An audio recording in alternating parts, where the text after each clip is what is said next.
sommes maintenant avec Karim, associé dans la structure Isole-toi chauffage et climatisation. Alors Karim, c'est vrai que la législation a évolué, l'isolation à 1 €, en théorie c'est terminé, mais chez Isole-toi, ça continue pour le bien évidemment de vos clients. Oui, effectivement, de par son volume important et une décision de réduire ses marges, Isole-toi s'est donné une priorité de continuer à isoler ses clients pour 1 €.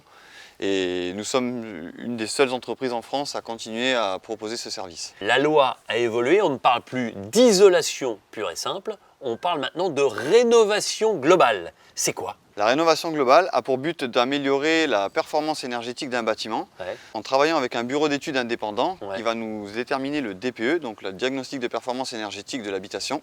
Je vous rappelle que le DPE va des très bons élèves, qu'on note avec une lettre A, aux plus mauvais élèves, ça va jusqu'à la lettre G, c'est ça? Tout à fait. Et le but étant d'améliorer donc la classe énergétique d'un bâtiment, pouvoir atteindre la lettre A ou la lettre B. La rénovation globale, c'est 5 points. Tu peux nous les préciser? Donc l'isolation, qui est notre cheval de bataille depuis 2004.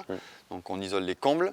Le chauffage consiste à remplacer une chaudière par une pompe à chaleur ou éventuellement des radiateurs électriques par une climatisation. Quid du ballon d'eau chaude? On remplace par un ballon thermodynamique qui utilise le même système qu'une pompe à chaleur. La VMC aussi, j'imagine que ça rentre dans ces 5 points? On remplace la VMC existante par une simple flux ou une double flux éventuellement. Et ensuite, enfin, il reste donc la menuiserie. Il s'agit effectivement de remplacer si jamais la menuiserie est un petit peu ancienne. L'objectif numéro 1, c'est évidemment d'améliorer l'environnement. Maintenant, au niveau du coût, est-ce qu'il y a une différence sur la facturation pour les faibles revenus et ceux qui gagnent le plus? Contrairement aux anciens coups de pouce, la rénovation globale a pour but d'améliorer donc la performance énergétique et ne se base pas forcément sur les revenus. Concrètement, entre les faibles revenus et les gros revenus, il peut y avoir un delta de 10% sur le montant des aides de l'État. Ce qui finalement est relativement faible. Oui. Une fois qu'une maison a été rénovée par les soins d'Isole-toi, est-ce qu'on sent une vraie plus-value lors d'une éventuelle revente? Nous avons fait une moyenne à peu près des plus-values annoncées par les bureaux d'études et nous sommes à peu près sur une moyenne de 12% de plus-value immobilière.